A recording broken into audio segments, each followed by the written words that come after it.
तो एक बहुत ही ऐतिहासिक कार्य हुआ है और इसका मुख्य उद्देश्य है कि सभी लोगों तक, जो चाहे वो दूर दराज में भी लोग हों, उन तक जो पुलिस की व्यवस्था है उसको पूरी तरीके से बेहतर तरीके से पहुंचाया जा सके। तो इसके लिए यह प्रयास किया गया है, जिसमें गया जिले में कुल 9 जो थाना बनाया गया है, जिसमें 8 पहले सोपी के रूप से कार्यरत थे, जिसमें एक बांके बाजार भी था और एक नया थाना सिंधुगढ़ में बना है।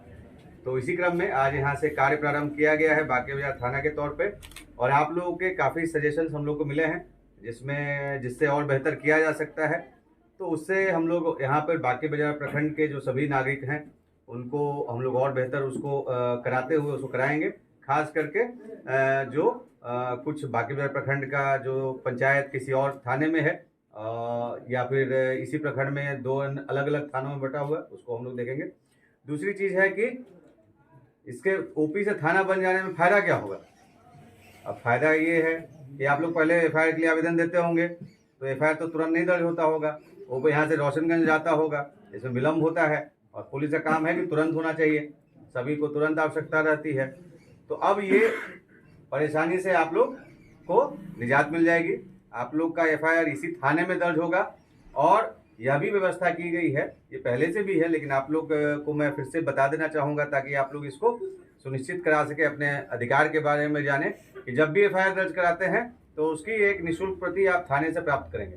ठीक है, आप प्राप्त कर सकते हैं, आप उनसे मांगे, वो आपको निःशुल्क प्रति देंगे। ठीक है, मतलब उसका कोई शुल्क नहीं देना है और आपको उसको एक प्रति मिलना है। एफआईआर जब दर्ज हो जाता है तो तुरंत मिल जाना है। ठीक है, तो ये चीज़ आप लोग को समझ लेना है।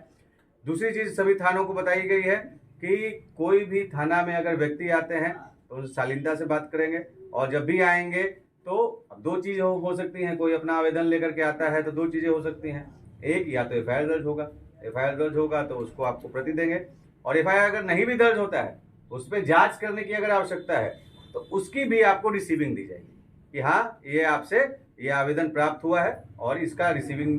दे देंगे और उसके बाद वो जांच करेंगे। ठीक है, तो ये सारी व्यवस्थाएं की गई हैं, और साथ में ओपी से थाना बन जाने से अब इसमें संसाधनों की वृद्धि होगी। अब जैसे अभी एक आप में से किसी ने बताया कि थाना का नया बिल्डिंग बनना चाहिए, आपकी बात सही है। अगर एक बेहतर यहाँ पर हम लोग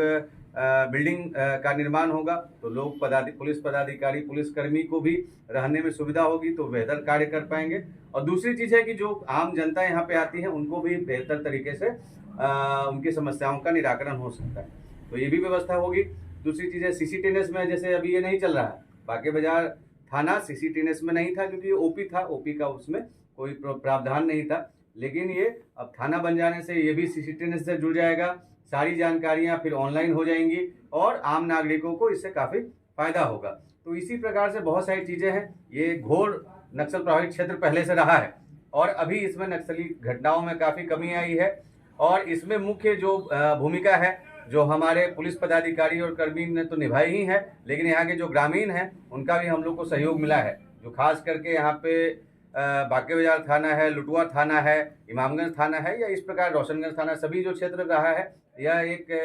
नक्सल प्रभावित क्षेत्र रहा है, लेकिन और उसमें अभी काफ़ी कमी आई है। बट अब जो भी बचा हुआ है उसको भी हम लोग ख़त्म करना है, और इसमें आप लोग का हम लोग को सहयोग जैसे पहले से मिलता रहा है, मेरी पूरा मतलब मैं आशा करता हूं कि उसी तरीके से हम लोग को मिलता रहेगा, और हम लोग इस क्षेत्र को पूर्णतः नक्सल मुक्त हम लोग इसको बनाएंगे। यहीं पे मैं आपको ये भी एक जानकारी देना चाहूँगा कि यहाँ पे रोशनगंज थाना में एक जगह है, कौन सा मंजूरी खुर्द, हाँ मंजूरी खुर्द, वहाँ पर एक नया पुलिस